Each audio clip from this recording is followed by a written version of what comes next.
And here we go, ladies and gents, it is trig time. So one of the main things you're going to see with trig or trigonometry or trigonometric functions is this thing called SOH CAH TOA. So this little reminder of SOH CAH TOA is your life with trig. Now SOH CAH TOA is just an acronym for the different sides in the ratios that you have with triangles. So let me walk you through some of the basics. So as it starts, literally SOH means sine equals the opposite side over hypotenuse. That's so. Ca, right, is cosine. That's equal to the adjacent side over the hypotenuse. Cosine, adjacent over hypotenuse. And tangent, there it is. Tangent's the opposite side over the adjacent side.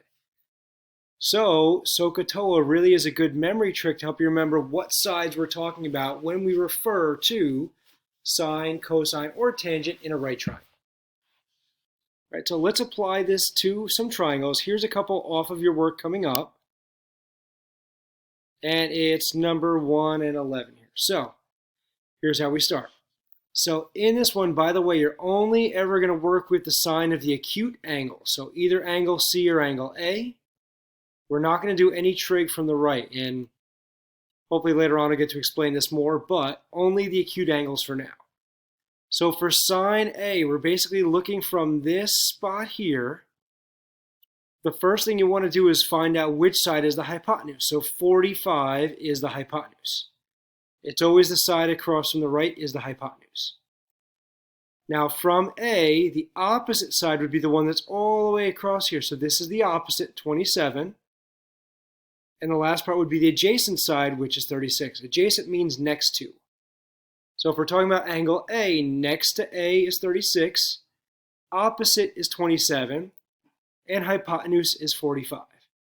Now going back to SOH CAH TOA, we're dealing with sine. So sine is opposite over hypotenuse.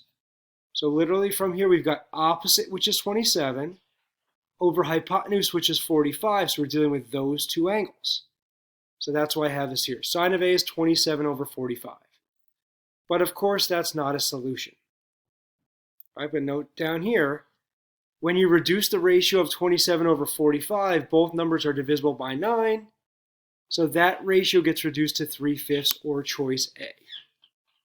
Right, so A is your choice. Hopefully that makes sense. So then I'll take a look at one more. So this is actually applying and not just using the ratio. We're going to go a little further. But in this problem, we're trying to find this side, which is x.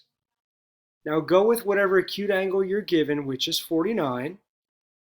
All right, you have to figure out what sides we're dealing with. So I know across from the right is my hypotenuse. So we can use one of these with hypotenuse, one of the first, sine or cosine. And the other side we're using here is opposite. So since I'm using opposite and hypotenuse with 49, we have to actually set up the ratio. Opposite and hypotenuse is sine, right? So we will do sine of 49 equals x over 18. We're basically making this a proportion. And the nice part, if you put sine of 49 over 1, of course, we can then cross multiply. So sine of 49 times 18 will get your answer of 13.58, which of course is going to round up to option D, which is 13.6. So just in case, in whatever calculator you're using, let me see if I can bring this up. Right, in my calculator, let me bring this down into your window. If I'm going to set up this is my answer from before, and you want to actually put this in, for a basic calculator like this, you have to do sine, 49 first, then sine, and then times 18, which will give my answer. Right, so there's my 13.58. So if you do this in one of the graphing calculators or one of the other fancier scientific, you can put in sine of 49, then do times 18. But a more basic one, or one like you have on your computer, or a very basic calculator, you'll have to put it in this way. All right, so I hope this is helpful. Please let me know if you have any questions, and I will talk to you again soon.